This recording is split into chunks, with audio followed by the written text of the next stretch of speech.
So hello everybody and welcome to this latest video in our AI in Education, What Does Recent Research Suggest series. I'm Darren Macey and I'm here with Dr. Lucy Rycroft-Smith. We're both education researchers and we're here to discuss a recent document from the DFE called The Biggest Risk is Doing Nothing, Insights from Early Adopters of Artificial Intelligence in Schools and Further Education Colleges. That's easy for me to say.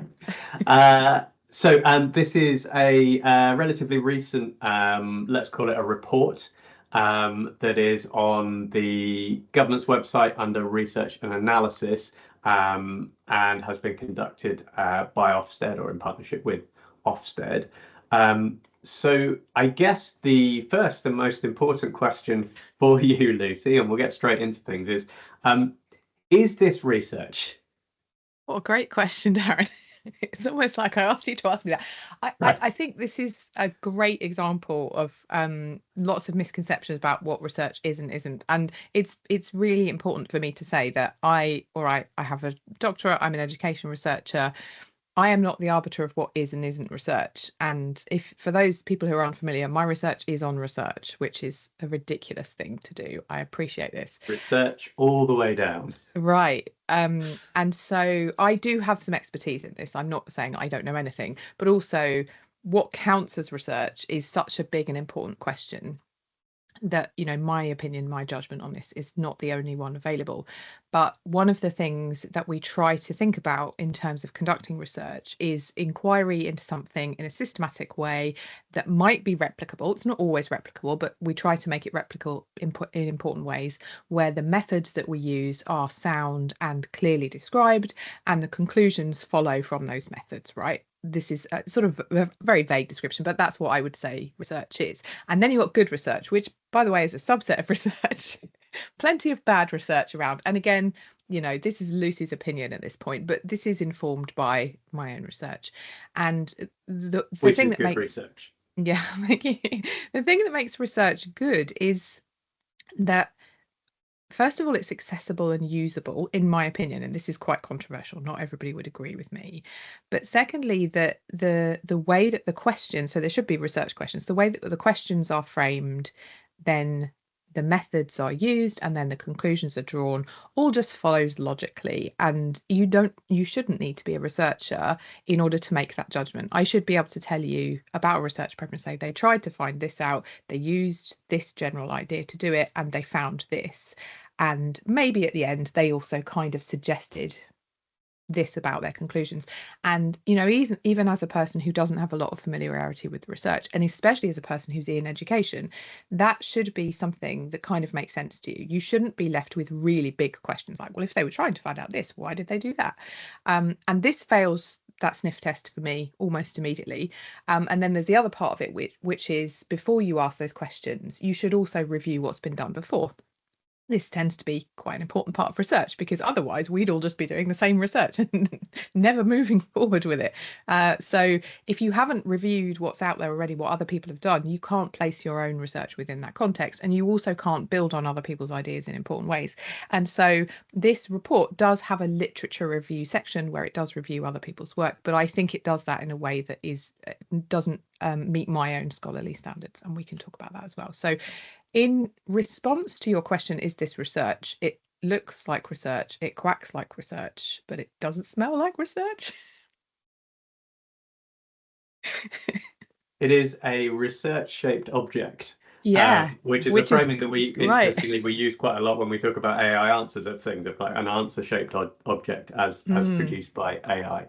I mean, I think one of the things for me that I'm thinking about a lot around AI research in particular, and actually it does acknowledge this a little bit within the text of the report, is that a lot of the research that is available for AI specifically at the moment, where it's a new field and it's predominantly driven by commercial organizations, the research is produced by the companies themselves. And it tends to be, you know, to some extent, part research, but part marketing or what we call market research, right?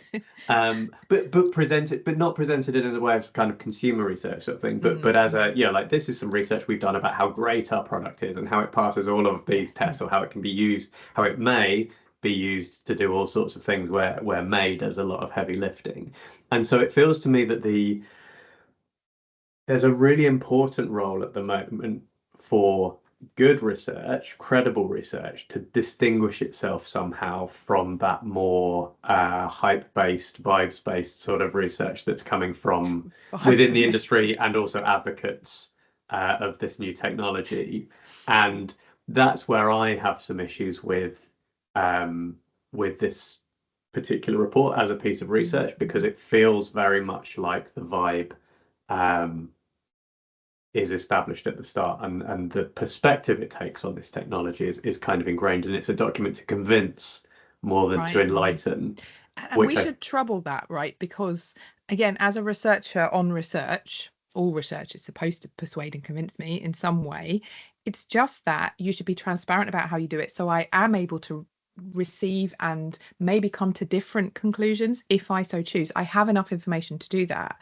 Right. And the problem with this is that it's so overt, and as you say, it's not just that it's trying to convince, it actually starts with some assumptions which it doesn't make explicit, and those assumptions for me make it really poorly framed as research. Right. And I think this is something where both of us within our research have been very interested in. We've been working kind of approaches of thematic analysis and coding of data and analysing qualitative data, which this research does.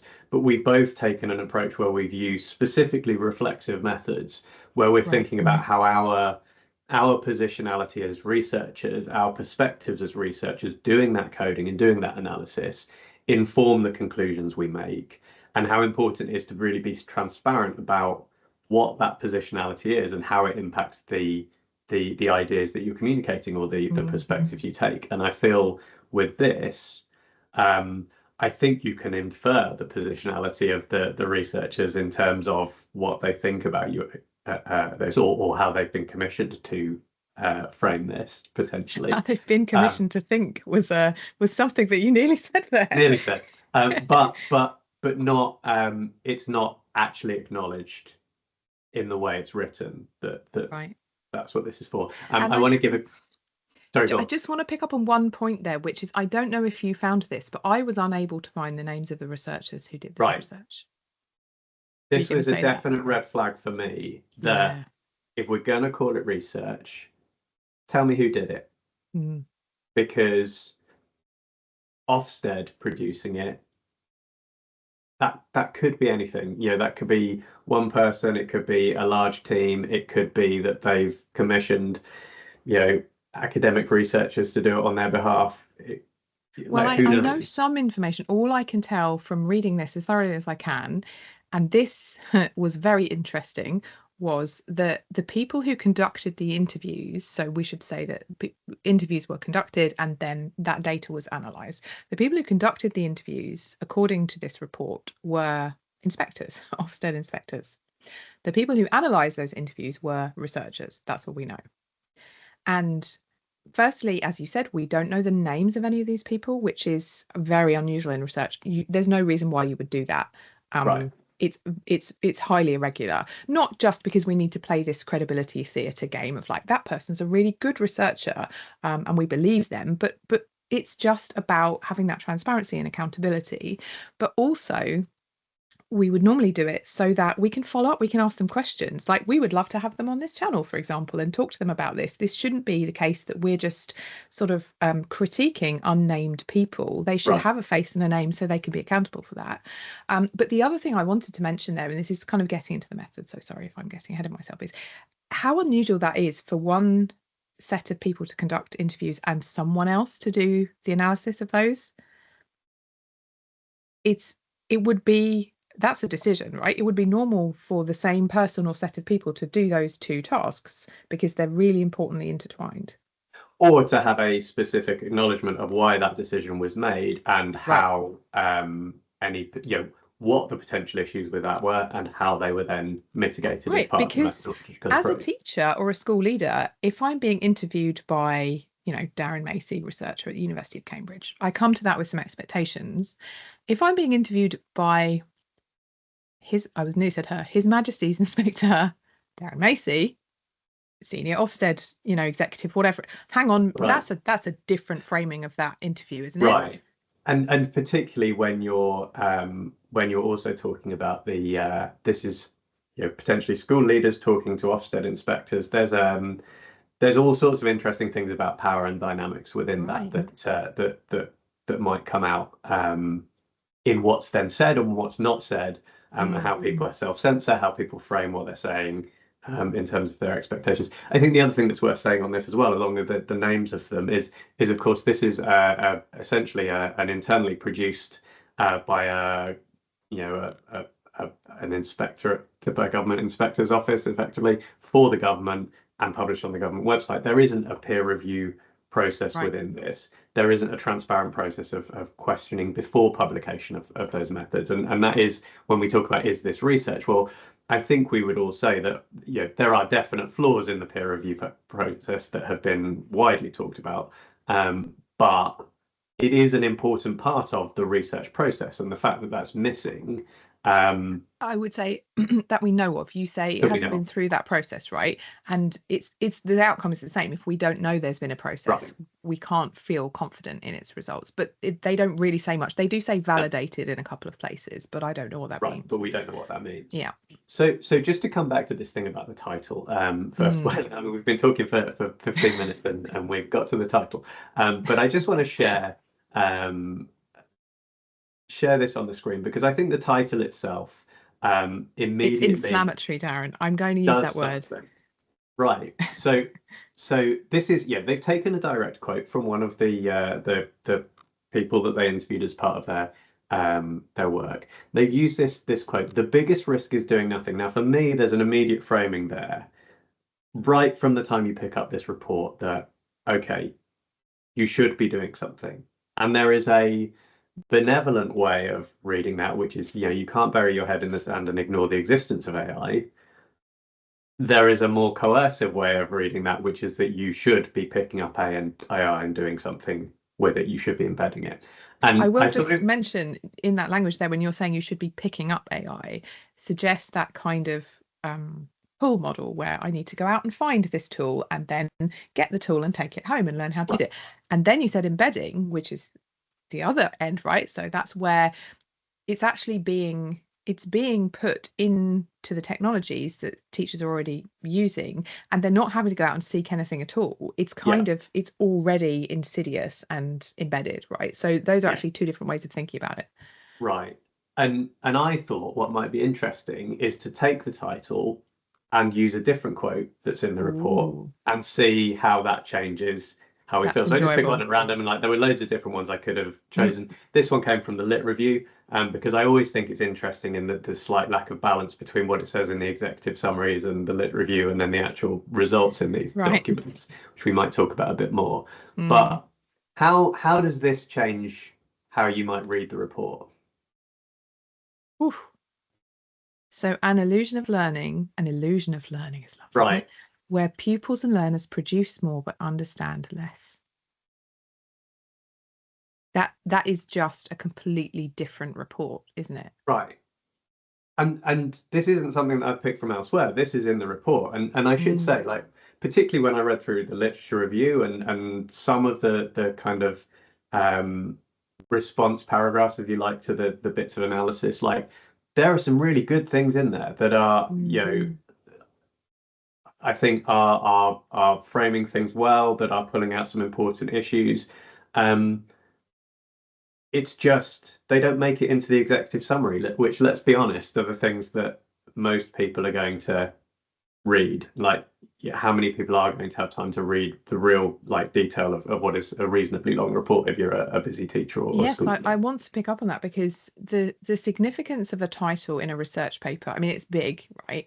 But in this kind of report, which is aimed at, I don't know, right, teachers, school leaders, policymakers, I'm not sure, but certainly people with not a lot of time on their hands. I mean, this report took me a long time to read and even longer to understand, Right. which, you know, lots of research often does, but I had to read it multiple times. I had to try and contextualize what I was reading and who the audience was.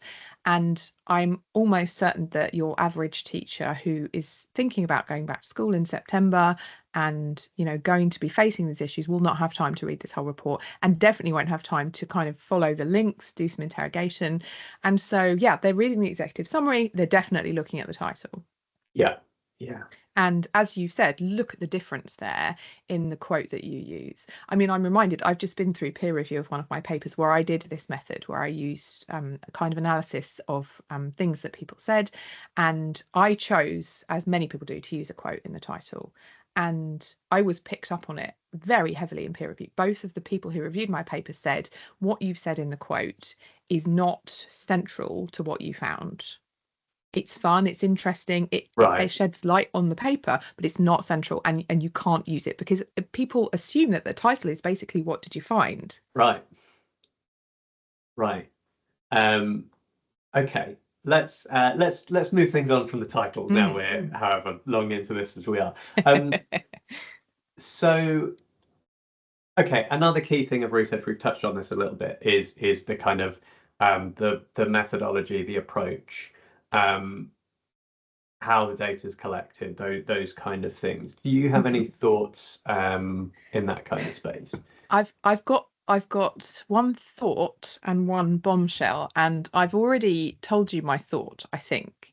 So my thought was, why have one set of people collect the data and another set of people analyze the data?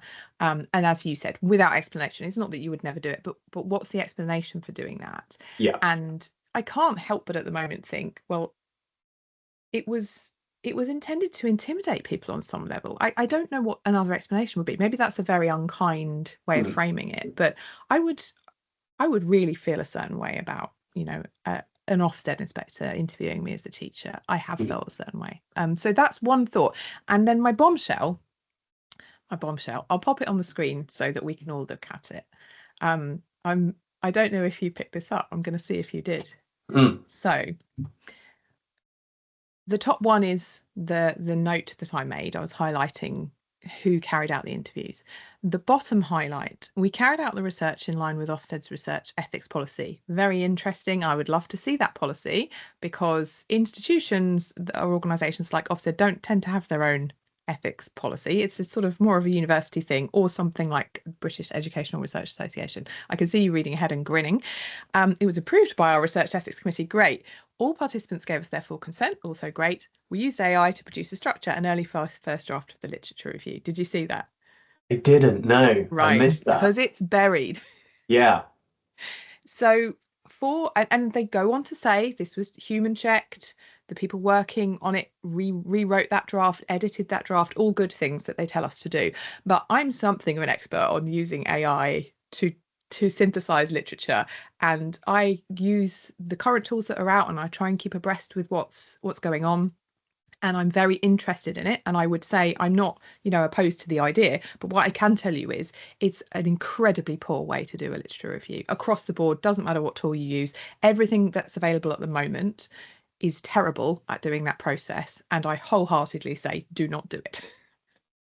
Yeah, and it's really interesting that it is an AI produced thing, because one of the things that AI is not always great at doing is spotting the inconsistencies that jump out at you if you're a human reading a thing, but perhaps the AI doesn't attend to. So like one of the things I did was have a look at a couple of the citations they used within the literature review, and they didn't always match up well with what we'll was get in to that, right? paragraph, but now I understand. Well, I was going to say now I understand why, because very famously, all sorts of Gen AI tools, even the ones that are specific to research, hallucinate, i.e. make up citations, but also there's usually a relatively poor match between what they say the research is saying and what it's actually saying, because they don't attend to nuance. There's no understanding, there's no discernment. Right.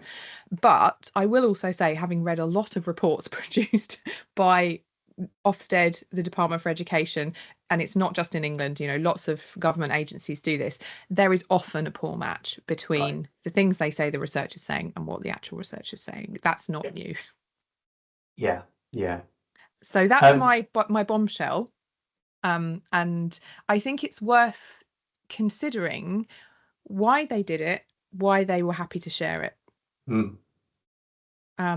Because why they did it, I mean, okay, it's a report about how good AI is. Right. Maybe there's your answer. But this is the thing, like it's the positionality thing, right? Like if they're using AI to produce this report, then that comfort with using AI, that sense of comfort to use the AI to do this kind of thing and to embed within tasks that are, pretty important, cannot help but transfer into the way the analysis is done and the perspective and the conclusions that are drawn and where attention is. And I think it's a really subtle thing because it's about where you spend more. It's all those micro decisions of like, I might put one sentence about the negative, but a whole paragraph about the positive, that are not conscious editing out of stuff, but it's just everyone has a view. Framing, like no researcher is coming from a position of objectivity and neutrality, even though that's kind of a claim that is sometimes made about research. Right. And earlier we were talking about the literature review. And if you're not a researcher, you might think, well, that's just one section of the report, right? It's what's already been said on this. And honestly, this report, came out June 2025. We are still in a position where there isn't actually that much research on AI in education. And there certainly isn't what I would call a lot of good research.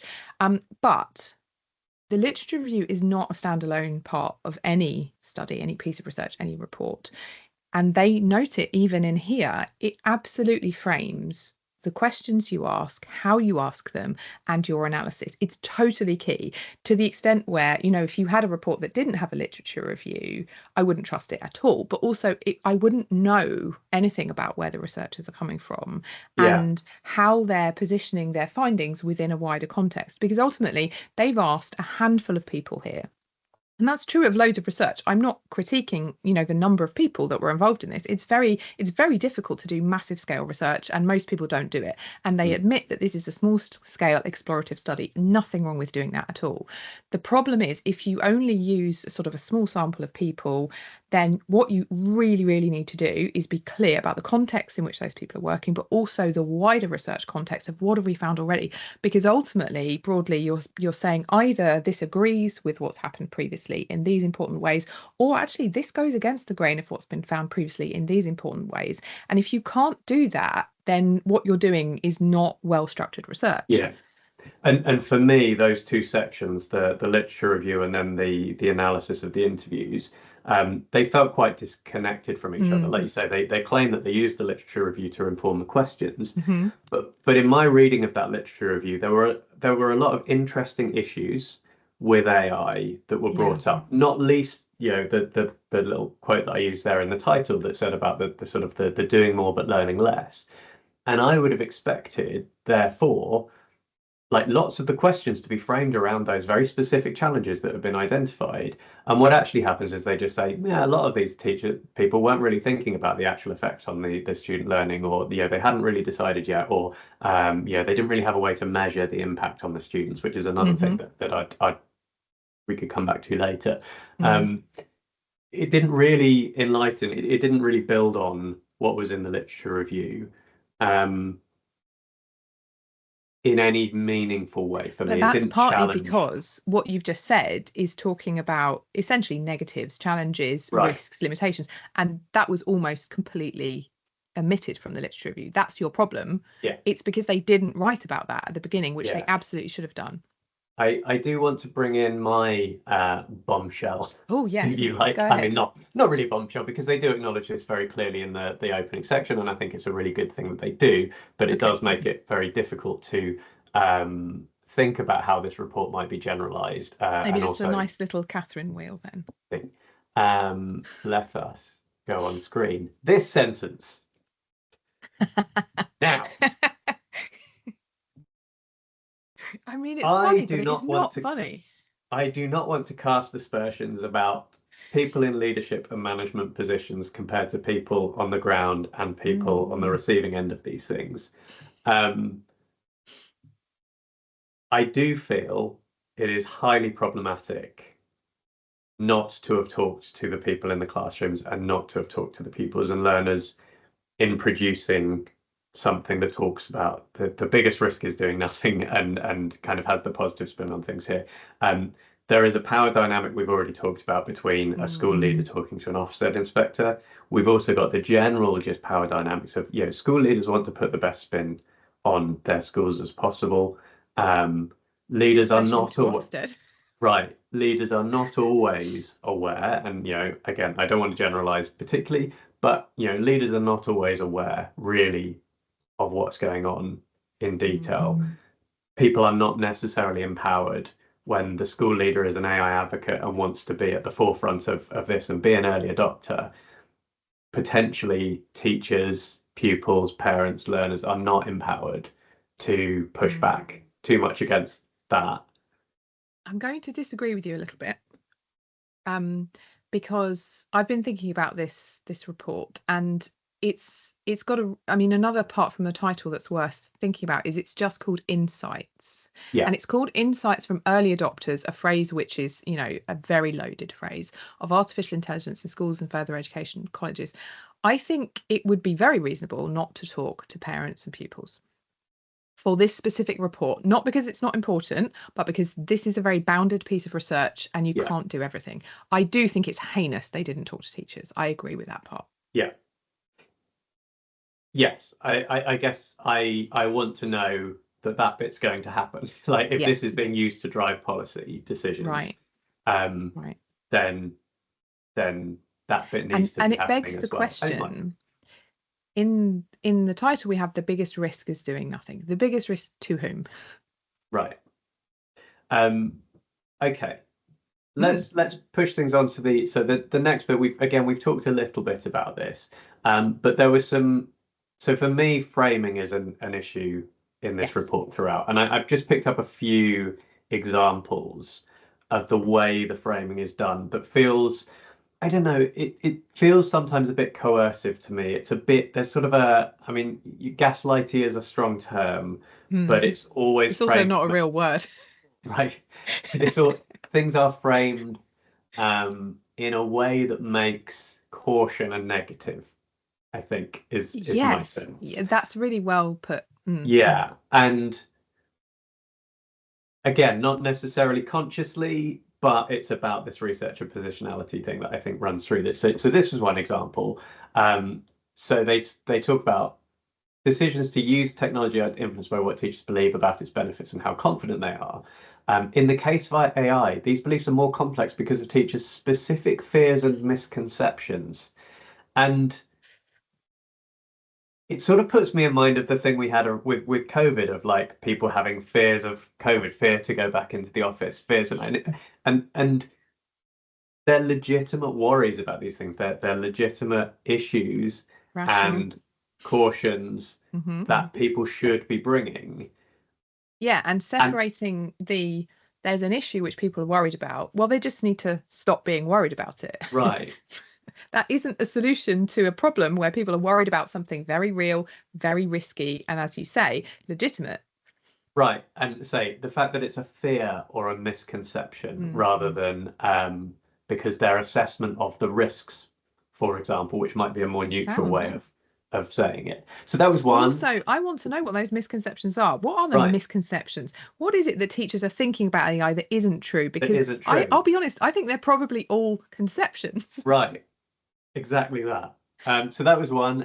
There was another one here, so this was in the analysis. As one teacher said, the technology itself is not inherently unsafe, just the way it's used. And yes, they were reporting on what someone had said, but there was no critical analysis of whether that's true. Right. Like, that's a really strong statement. I think I would. Well, it's a claim. I would be prepared to try and make the argument that actually there are aspects of this technology that are inherently unsafe, not least because they're owned by corporations that at some point need to turn a profit. And if you embed all of this into schools, suddenly you're giving a lot of control of the cost and the way education is done to Mm. effectively unaccountable organizations. Like, there are other possibilities of lines of argument you could take there. So the fact that this is just put as a statement of opinion and not challenged and just left there for the reader, again, I think says something about the framing.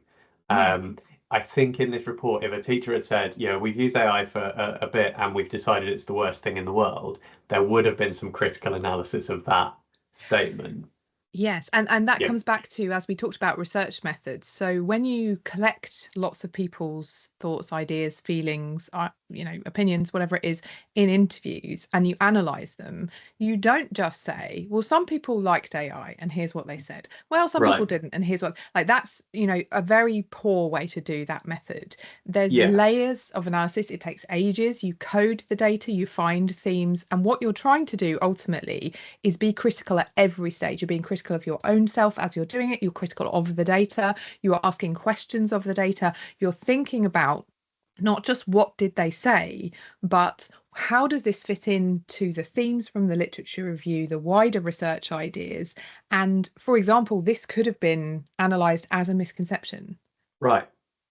Absolutely. There's a misconception. Yeah.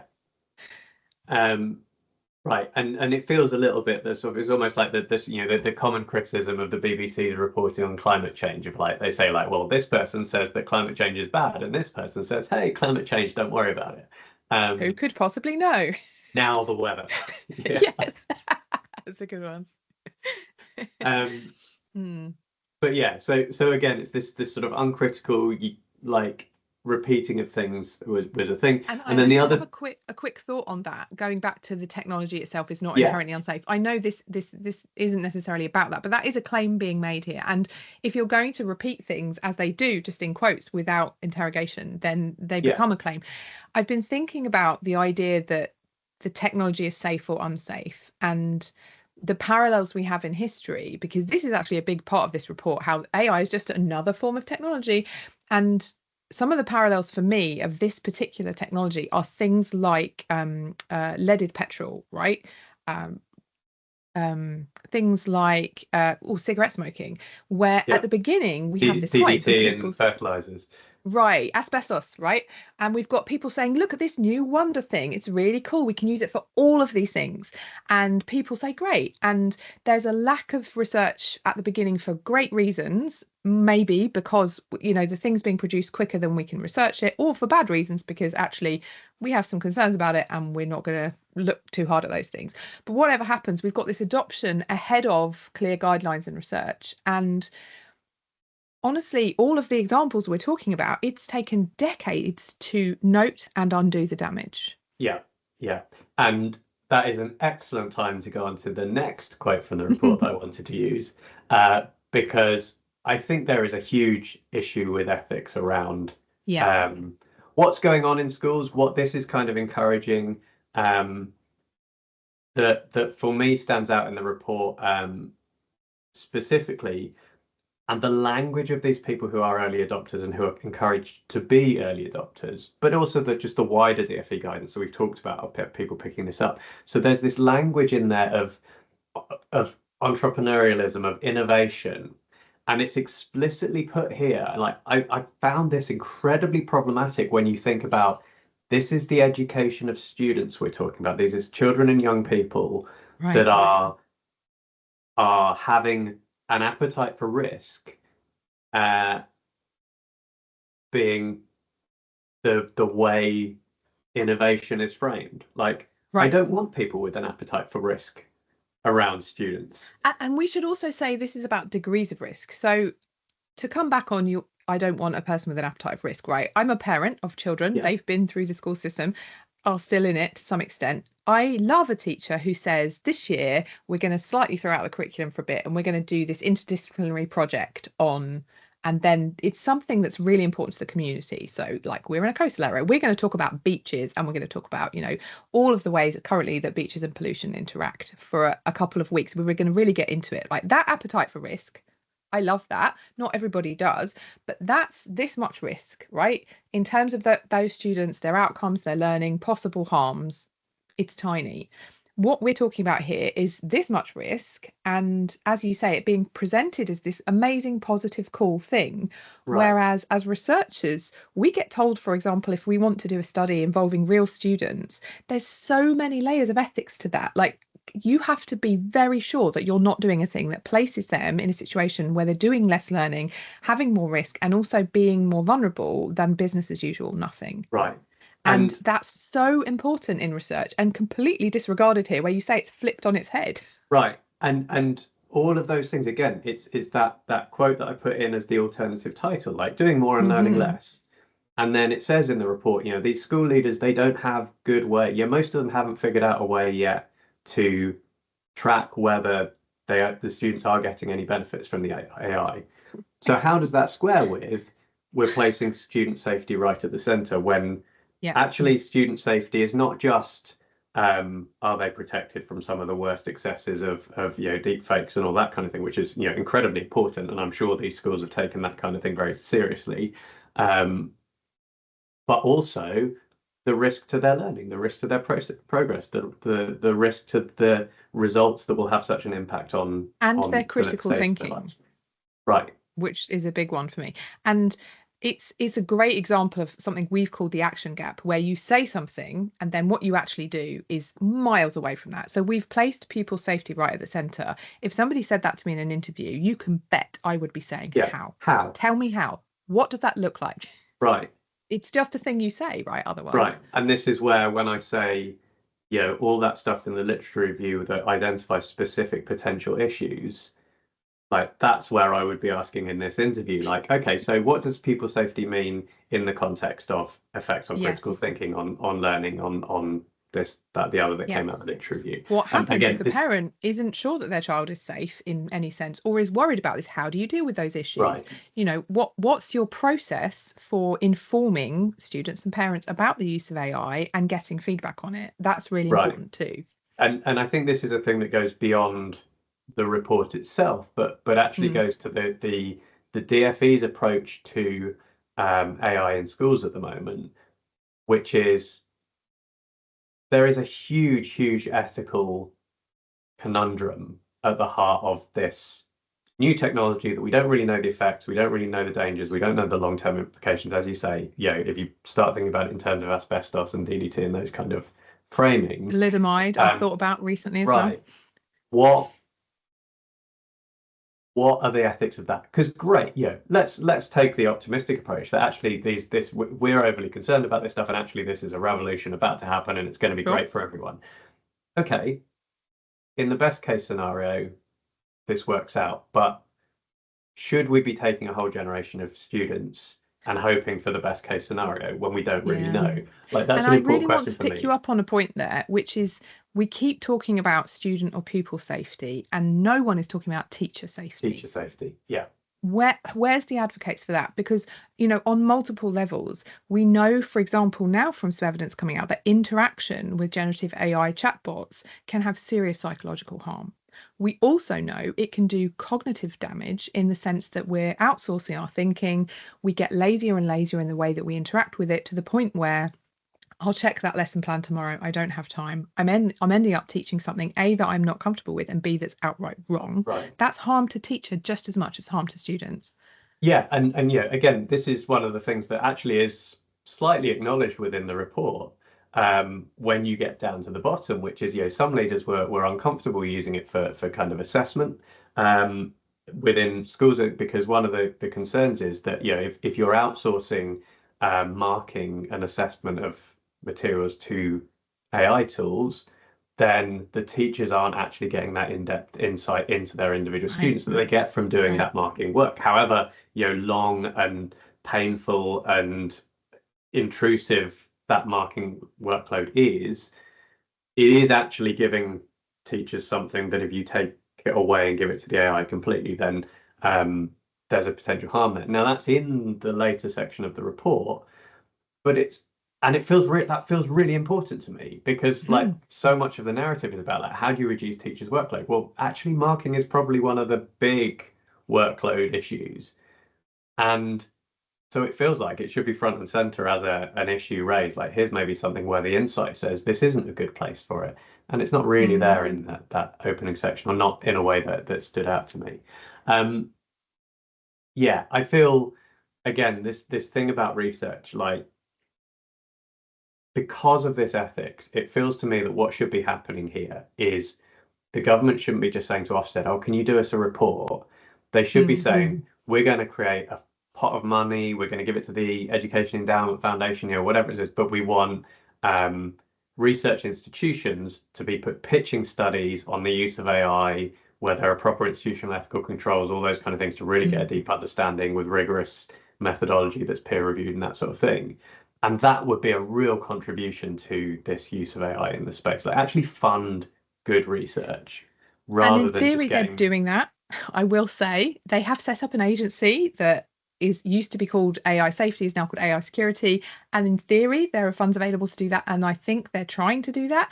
The question is, if you're sending all these messages that are some implicit, some explicit, about we've already invested AI. They keep saying they're one of the biggest. I think they are the biggest investor in AI in this country. There's this mandate to use AI in education, but also in regulation of education.